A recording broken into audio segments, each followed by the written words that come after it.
Au nom du Père, du Fils et du Saint-Esprit, que la paix de notre Seigneur et Sauveur Jésus-Christ soit avec vous. Amen. Amen. Mes bien-aimés, nous poursuivons notre exploration de l'Évangile selon l'apôtre Jean. Et aujourd'hui, nous abordons notre 11e leçon.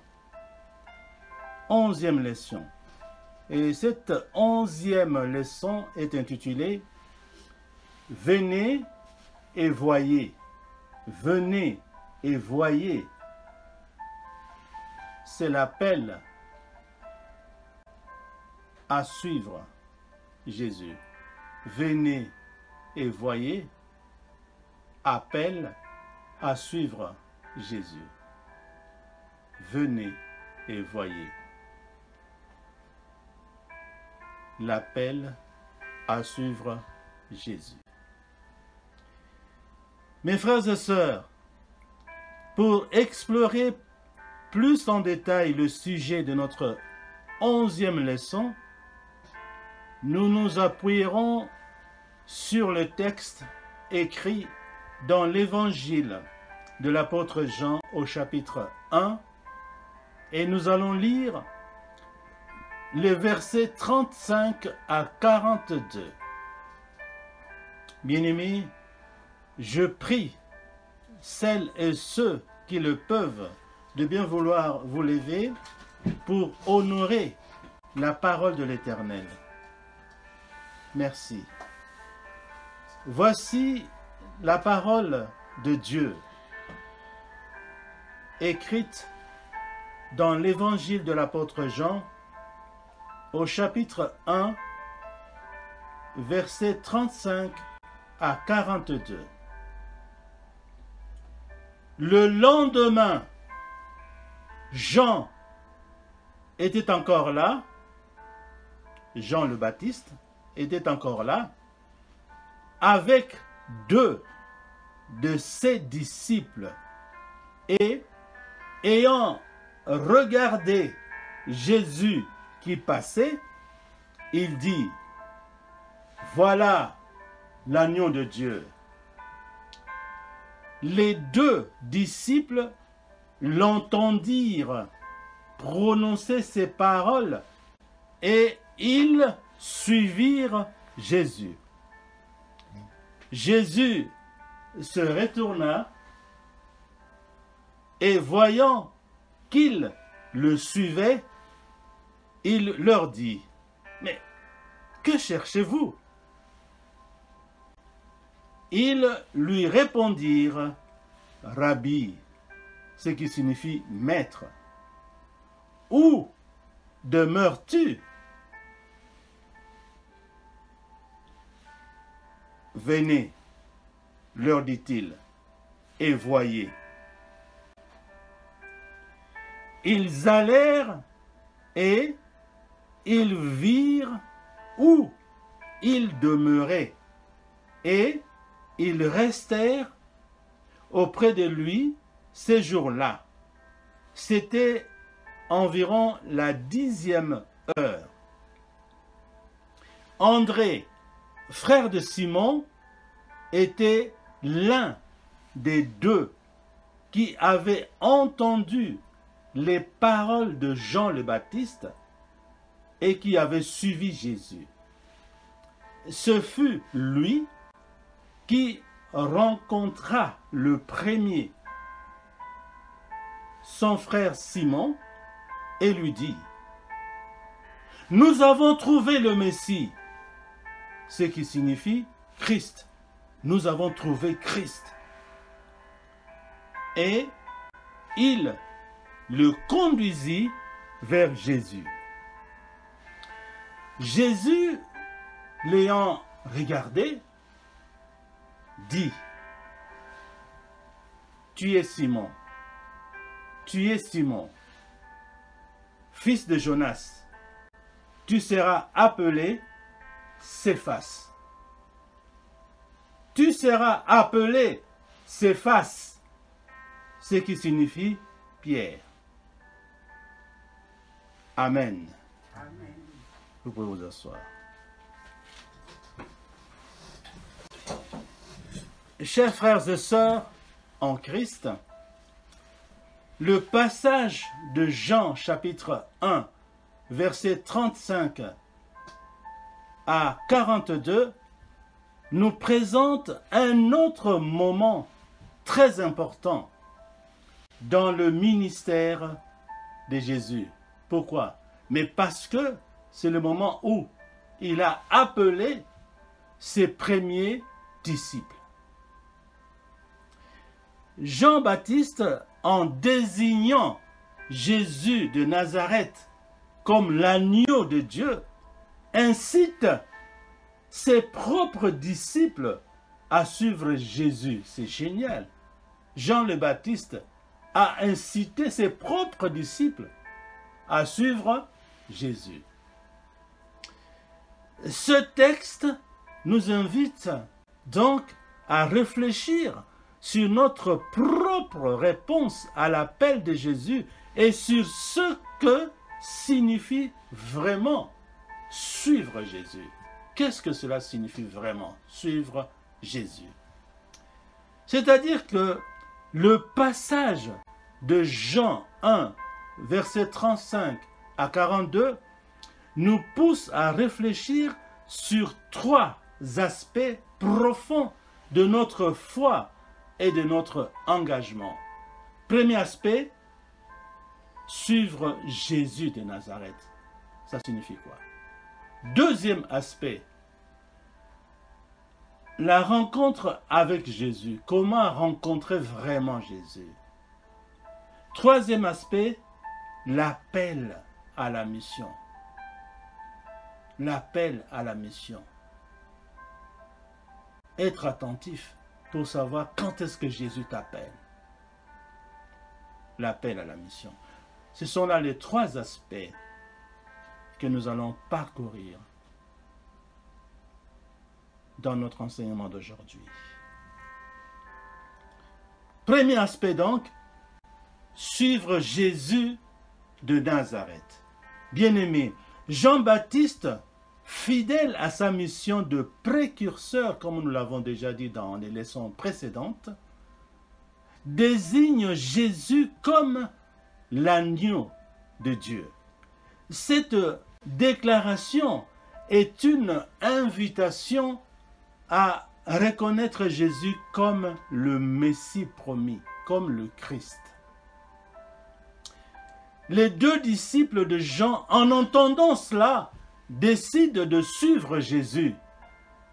Cela nous montre l'importance de témoigner de notre foi et d'orienter les autres vers Jésus-Christ. Nous avons ces devoirs-là, n'est-ce pas? De témoigner notre foi et d'orienter les autres vers Jésus-Christ. Comme les disciples de Jean-Baptiste qui ont choisi de suivre Jésus après l'avoir entendu désigner comme l'agneau de Dieu, nous sommes invités à considérer comment nous répondons à l'appel de Jésus dans notre propre vie. Soyons éveillés, ne soyons pas distraits. Est-ce que nous le suivons avec conviction et engagement? Est-ce que toi, mon frère, toi, ma sœur, est-ce que tu suis Jésus? Avec conviction et engagement. Tu es le seul ou la seule qui peut répondre à cette question.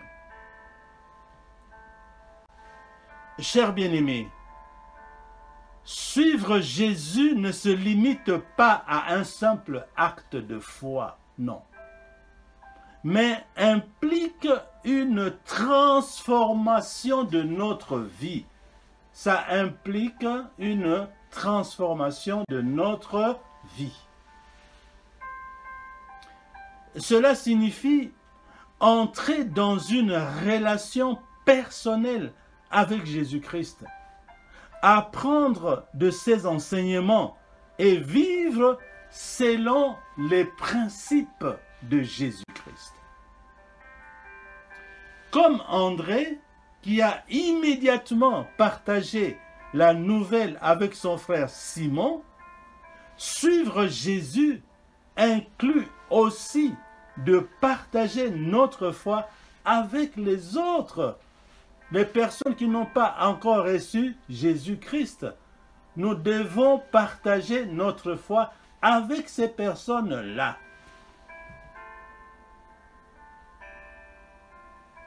Voilà. Ça, c'est le premier aspect, c'est-à-dire suivre Jésus de Nazareth. Passons au deuxième aspect, la rencontre avec Jésus. Mes frères et sœurs, Jésus se retourne et pose une question fondamentale. Que cherchez-vous? Que cherchez-vous?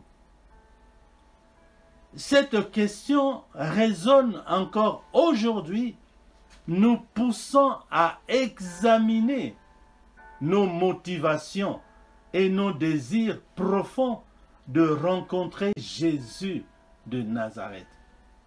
Tout le monde qui croit en Jésus veut rencontrer Jésus, vivre Jésus dans sa vie, souhaite que Jésus se manifeste dans sa vie, souhaite que Jésus le visite. Tout croyant a ces désirs-là. Oui, cette question résonne encore aujourd'hui, nous poussant à examiner nos motivations et nos désirs profonds de rencontrer Jésus de Nazareth. Les disciples répondent par une question. Rabbi ou maître, où demeures-tu? Jésus les invite alors à venir et voir. À venir et voir. Cette invitation est une ouverture à une relation personnelle avec lui. Une invitation à découvrir où et comment il vit. En fait, nous voulons dire que Jésus invite les disciples et par extension, nous aussi aujourd'hui. Aujourd'hui, Jésus nous invite aussi. Aujourd'hui, nous avons posé une question à Jésus. Maître, où demeures-tu? Et Jésus nous invite aujourd'hui. Venez et voyez. Venez et voyez. Donc, en fait, nous voulons dire que Jésus invite les disciples et par extension, nous aussi aujourd'hui. Évidemment, il nous invite à quoi? Il nous invite à entrer dans une relation intime et personnelle avec lui. On ne peut pas ouvrir la porte de sa maison à n'importe qui. Mais Jésus nous invite, venez et voyez. Donc, il nous invite à entrer dans une relation intime et personnelle avec lui. Cela veut dire que Jésus ne se contente pas de donner des enseignements à distance. Il invite les disciples à passer du temps avec lui, à le connaître personnellement. Cela, c'est une relation qui va au-delà de la simple connaissance intellectuelle. Non, elle implique une connexion profonde et personnelle avec Jésus-Christ. Cela implique une connexion profonde et personnelle avec Jésus.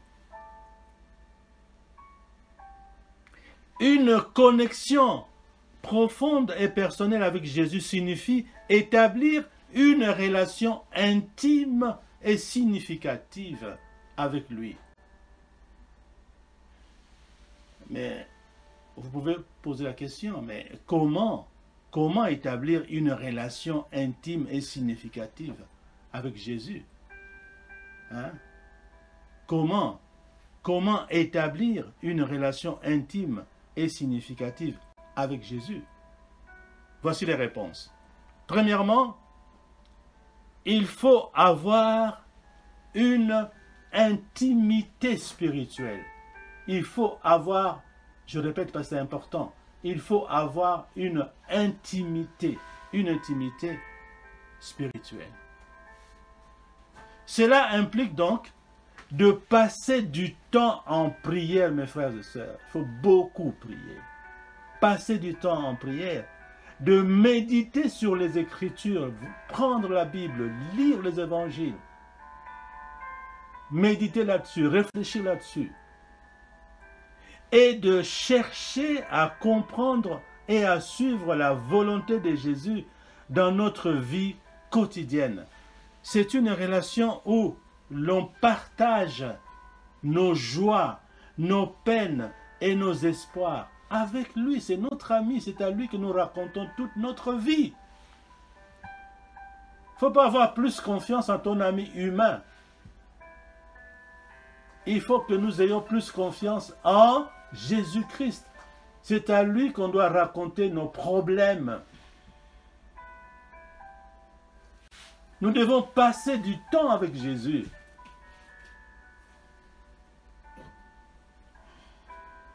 Ça, c'est la première façon, n'est-ce pas,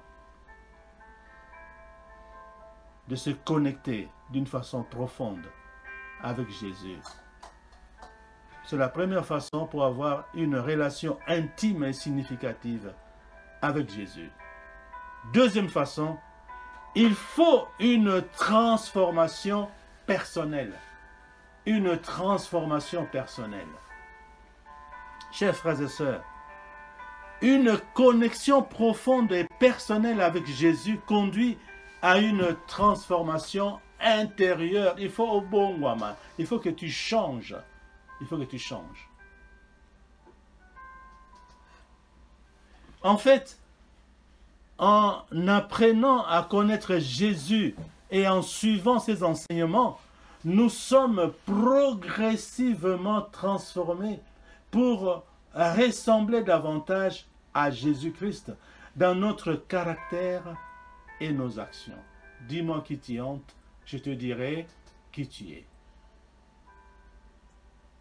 Au fur et à mesure que nous écoutons la parole de Dieu, les enseignements de Jésus, tout cela, tous ces enseignements,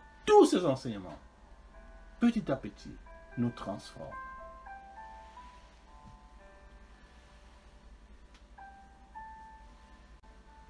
Voilà. Donc il faut écouter la parole de Dieu. Les enseignements que nous publions, il faut écouter une fois, 2 fois, 3 fois. Je vous le dis franchement, quand vous écoutez la première fois, vous captez quelque chose, c'est vrai. Mais je vous conseille d'écouter l'enseignement au moins 3 fois. Au moins 3 fois. Je vous assure, vous découvrirez encore beaucoup de choses. Vous découvrirez beaucoup de choses. Ce n'est pas une fois en passant comme ça, puis vous allez vite oublier. Mais revenez là-dessus. 1 fois, 2 fois, au minimum 3 fois. Je vous assure, à la 3e fois, vous sentirez quelque chose. Parce que les enseignements transforment. Donc il faut une transformation personnelle pour établir une relation intime et profonde avec Jésus. 3e façon, il faut sentir une présence continue. Un vrai croyant sent toujours une présence continue. C'est-à-dire sentir la présence de Jésus dans notre vie quotidienne.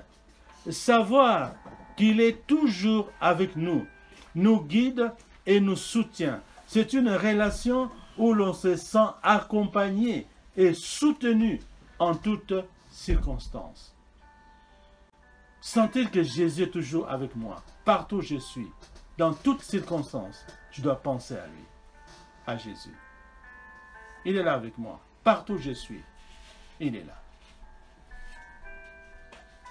Du matin au soir, je pense à Jésus. Je sens sa présence à côté de moi. Du matin au soir, je sens la présence de Jésus à côté de moi. C'est une bonne façon d'établir une relation intime et profonde à Jésus. Et ça nous évite à faire n'importe quoi, à dire n'importe quoi, parce que nous sentons que Jésus est près de nous. Il va entendre ce que nous disons. Il va voir ce que nous faisons. Quand on a cette relation-là, mais c'est difficile de faire n'importe quoi. Parce que nous craignons l'Éternel. Et Jésus est l'Éternel. Donc, troisième façon de créer une intimité, d'avoir une relation vraiment intime avec Jésus, c'est de sentir sa présence à côté de nous. Sentir la présence de Jésus-Christ à côté de nous, à chaque instant de chaque jour.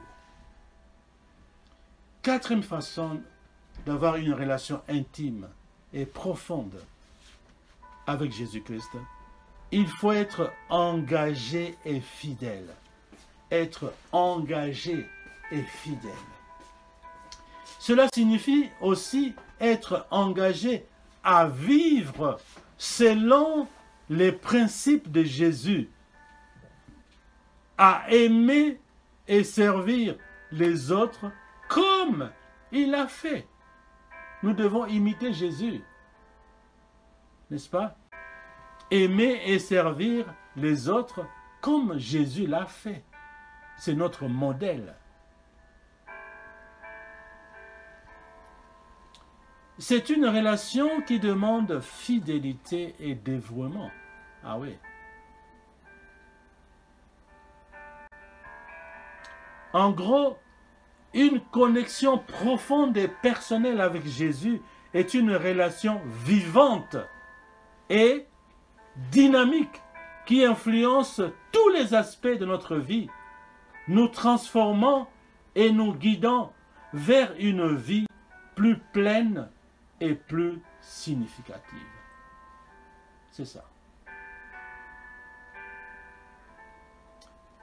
Et cinquièmement, pour créer une relation, avoir une relation intime, profonde avec Jésus, il faut découvrir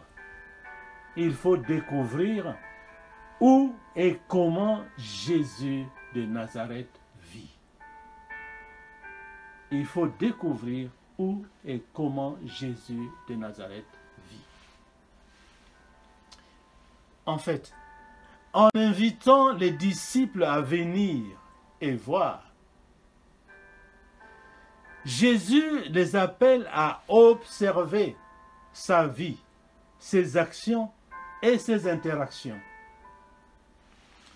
Cela signifie apprendre de son exemple, comprendre ses valeurs et ses priorités, et voir comment il incarne l'amour et la vérité dans sa vie quotidienne.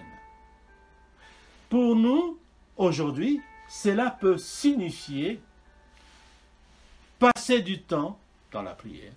J'insiste là-dessus. Parce que Jésus priait beaucoup. Passer du temps dans la prière, la lecture des évangiles, comme je l'ai dit plus haut, et la méditation sur les enseignements pour mieux comprendre comment vivre selon ses principes. Parce que Jésus n'est plus sur la terre, il est monté, il est parti. Il nous a laissé ses enseignements.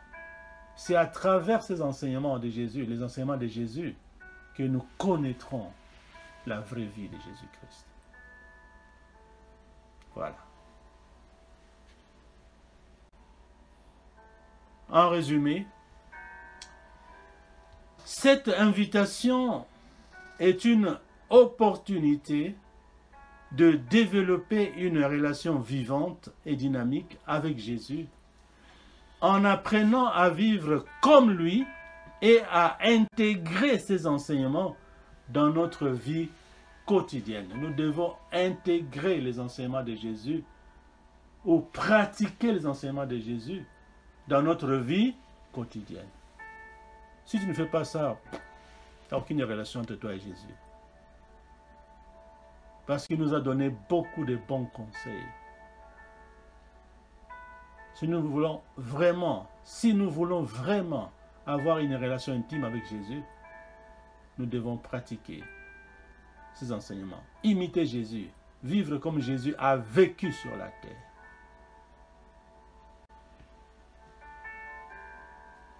C'était le deuxième aspect. Le deuxième aspect, c'est-à-dire la rencontre avec Jésus-Christ. Nous passons au troisième aspect. L'appel à la mission. L'appel à la mission. Mes bien-aimés, André, l'un des deux disciples, va chercher son frère Simon et lui annonce qu'ils ont trouvé le Messie. Jésus, en rencontrant Simon, il lui donne un nouveau nom, Céphas, qui signifie Pierre. Ce changement de nom symbolise une nouvelle identité et une nouvelle mission. En suivant Jésus, nous sommes appelés à une transformation profonde, comme nous l'avons dit, et à participer à sa mission de rédemption. Il est faux.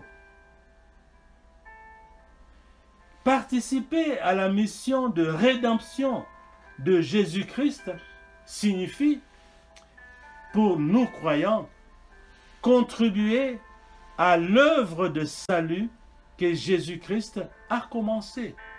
On ne peut pas croiser les bras sans rien faire en tant que chrétien. C'est pas possible. C'est pas possible. Être passif, tu écoutes les enseignements et puis tu ne fais rien après. Tu ne changes pas. Et puis tu ne fais rien. Non, c'est pas normal. C'est pas normal. Oui. Participer à la mission de rédemption de Jésus-Christ signifie, pour nous croyants, contribuer à l'œuvre de salut que Jésus-Christ a commencé. Cela peut inclure des actions comme partager la foi chrétienne. Partager la foi chrétienne. Aider les autres. Vivre selon les enseignements de Jésus. Et chercher à montrer l'amour et la compassion dans la vie quotidienne. C'est ce que faisait Jésus.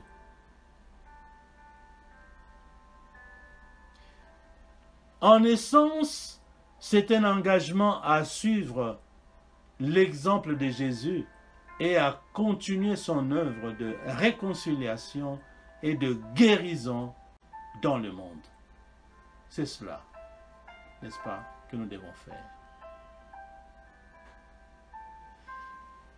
Alors, chers bien-aimés, pour conclure, le passage de Jean, chapitre 1, versets 35 à 42, nous rappelle que suivre Jésus commence par une rencontre personnelle et une réponse à son appel.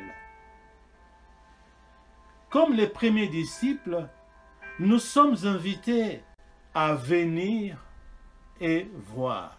Nous sommes invités à venir et voir, à découvrir la vie en Christ et à partager cette découverte avec les autres. Mes bien-aimés,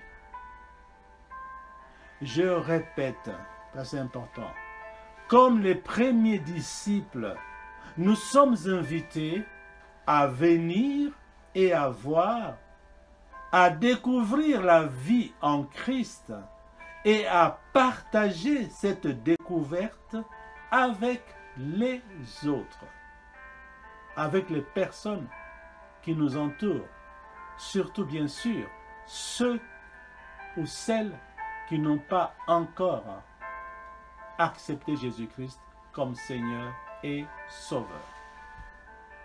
C'est un devoir pour nous, si nous voulons avoir une relation intime et profonde avec Jésus-Christ.